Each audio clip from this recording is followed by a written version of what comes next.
დავითაშვილის ზღაპრული საღამო, საინტერესო ფაქტები ზურიკოს შესახებ. გველესიანის გამარჯვების გოლი, რა გზას გაივლის ქართველის სანაკრებო შეხვედრაზე მოსახვედრად და ვინ არის კვარაცხელიას კონკურენტი კასანოს აზრით. ამ და სხვა საინტერესო სიახლეებისთვის უყურეთ ვიდეოს ბოლომდე. ახლა კი გეტყვით, რომ ის რაც დღეს საფრანგეთის ლიგა 1-ში მოხდა, ამას ქართველი გულშემატკივარი ზუსტად 21 წელი ელოდა.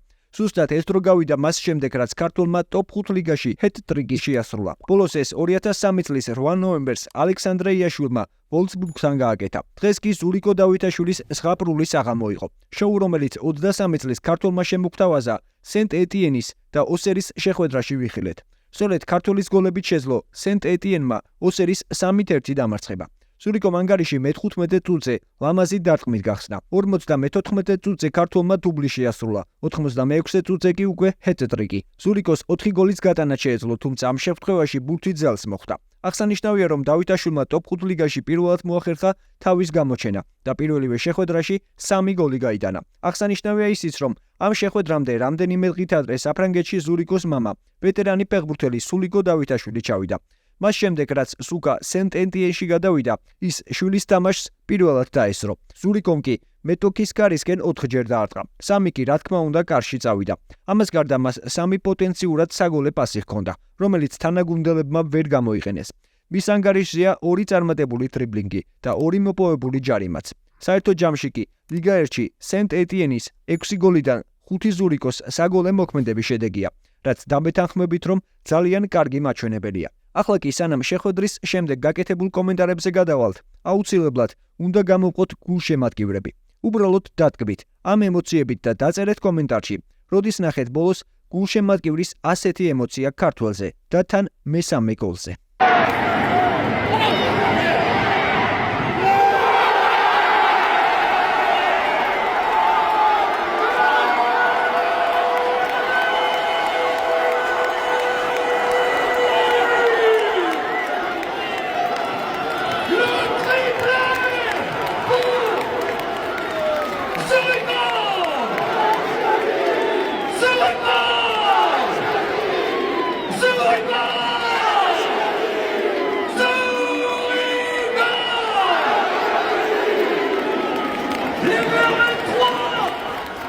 ახლა კი მოусმინოთ, რა თქმა უნდა, შეხვედრის საუკეთესო ფეხბურთელს, ზურიკო დავითაშვილს, რომელმაც მწვანეებს, ანუ სენტ-ეტიენის გულშემატკივრებს მიმართა.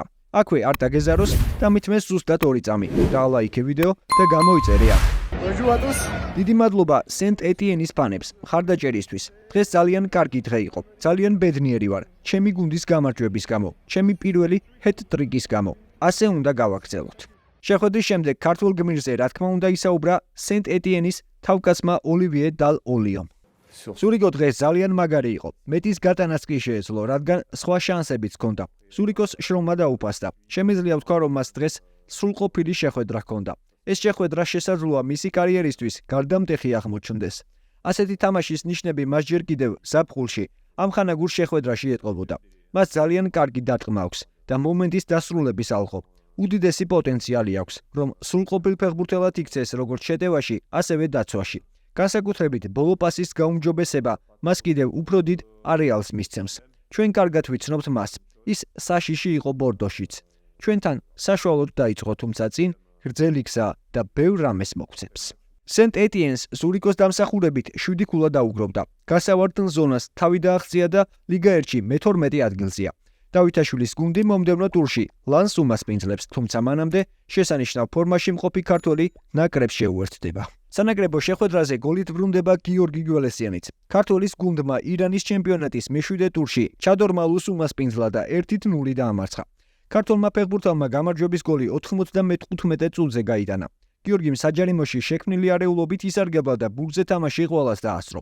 პერსეპოლის 4 მოგება და 2 ფრე აქვს და 14 ქულით ირანის ჩემპიონატის ლიდერია. აქვე გეტყვით, რომ ირანის მიერ საჰაერო სივრცის ჩაკეტვის გამო გველესიანს შესაძლოა სანაკრებო შეკრებაზე მოსახვედრად რთული გზის გავლა დასჭირდეს. ამის შესახებ საქართველოს ფეხბურთის ფედერაციის პრეზიდენტმა ალექსანდრე იაშვილმაც ისაუბრა. გიორგისაც ვესაუბრეთ, მე პირადად რამდენიმე დღის უკან საელჩოც თუ თქვათ დახმარება თუ დაგჭირდება და აზერბაიჯანის საზღვრიდან თუ მოგვიწია რომ ვთქვათ რომ მანქანით რომ გამოვიყვანოთ ამ თამაშის მერე რო ითამაშებს უფრო მეტი ინფორმაცია გვექნება და რა თქმა უნდა ყველაფერს გავაკეთებთ რაც შეგვიძლია რომ ხელი შევუწყოთ რომ გიორგი იყოს ნაკრებთან ერთად. ახლა კი გეტყვით რომ ინგლისის ჩემპიონშიპის მე-9 ტურში გიორგი ჩაკვეტაძის უოტფორდმა ჰილსბროს უმასპინძლა და 2-1 დაამარცხა. მიუხედავად იმისა რომ გიორგის საგოლე მოქმედებაში მონაწილეობა არ მიუღია, ის მაინც გუნდში ერთ-ერთი საუკეთესო იყო. ჩაკვეტაძემ შეუცვლელად ითამაშა. კარისკენ ორჯერ დაარტყა, თუმცა ერთხელ დაუბლოკეს. ჰქონდა ერთი მნიშვნელოვანი პასი. მისი საერთო პასების სიზუსტე კი 94% იყო. მის ანგარიშზეა 3 წარმატებული დრიბლინგის. ქართველმა მეხუთე დამატებულ წუთზე ყვითელი ბარათის მიიღო. შეგახსენებთ, რომ გიორგის ახალ სეზონში ჩატარებულ 8 შეხვედრაში 1 გოლი და 2 საგოლე პასი აქვს. უოტფორდი კი 16 ქულით ამ მომენტისთვის მე-6 პოზიციაზეა. ლა ლიგა 2-ის მე-8 ტურში კი გიორგი წიტაიშვილის გრანადამ მირანდესი მინიმალური ანგარიშით 1-0 დაამარცხა. წიტაიშვილმა მარჯვენა ნახევარმცველის პოზიციაზე 78 წუთი ითამაშა, თუმცა მეტოქის კარისკენ არ დაურტყამს. 8 შეხვედრის შემდეგ გრანადა 10 ქულით ლა ლიგა 2-ის სატურნირო ცხრილის მე-13 ადგილზე იმყოფება და მომდევნო შეხვედრას 13 ოქტომბერს კორდობას წინააღმდეგ გამართავს. წიტაიშვილი კი საქართველოს ნაკრებს შეუერთდება. ანტონიო კასანომ კი ნაპოლის და კომოს დაპირისპირების შემდეგ ქართველ შემტევზე კვლავ ისაუბრა და ყურადღება ამჯერად კვარაცხელიასთან ერთად დავით ნერეშზეც გაამახვილა. მისი თქმით, მათ შორის არსებული კონკურენცია ქართველზე დადებითად იმოქმედებს. მე დავინახე ნაპოლის სახით გუნდი, რომელსაც ჩაგდებული პირველი ტაიმის შემდეგ მეორე ნახევრის უმაღლეს დონეზე ჩატარება შეუძლია. ანტონიო კონტემ ამ ორ თვეში წარმოუდგენლად დიდი სამუშაო გასწია და შედეგით სახეზეა. ეს კლუბი წელს სკუდეტოს მოგების მთავარი კანდიდატი იქნება. დავით ნერეშზე აღარაფერს ვამბობ. ეს ბიჭი მხოლოდ ბოლო 10 წუთს თამაშობს და მოედანს საგოლე პასის გარეშე არტოვებს. დააკვირდით, სად ითამაშა კომოსთან. კვარას მარცხენა ფლანგზე. არ ვამბობ, რომ ხვიჩას მაგევრად უნდა იყოს ძირითადში, მაგრამ ასეთი კონკურენცია კვარაცხელიას კიდევ უფრო ძლიერს, საშიშს და უკეთეს გახდის, რომელიც როგორ ფორმაშიც არ უნდა იყოს, აუცილებლად საჭიროა, რადგან ერთი აფეთქებით ბევრი რამის გაკეთება შეუძლია.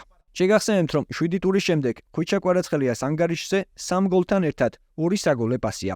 ბრაზილიელ დავით ნერეშს კი 1 გოლი და 3 საგოლე პასი აქვს. თუმცა ის ნაპოლის თამაშში მხოლოდ ბოლო წუთებზე ერთვება. ბოლოს კი არ დაგავიწყდეთ, რომ რამდენიმე საათში რომან დოლიძე კევინ ჰოლანდს დაუპირისპირდება. ამ ბრძოლას ესწრება UFC-ის ახალი ქართველი ჩემპიონი მერაბ დვალიშვილიც, რომელიც ამერიკის შეერთებულ შტატებში დაბრუნებისთანავე ბრძოლის წინ გასამხნევებლად რომან დოლიძეს ესტუმრა. უგულშემატკივრეთ თქვენს ქართველ მებრძოლს და თუ მოგეწონათ ვიდეო, დალაიქეთ და გამოიწერეთ არხი, რომ არ გამოგჩეთ შემდგომი სიახლეები. და ეს არის კრისტალბეთ ეროვნული ლიგის თამაშებს და უგულშემატკივრეთ ქართულ ფეხბურთს.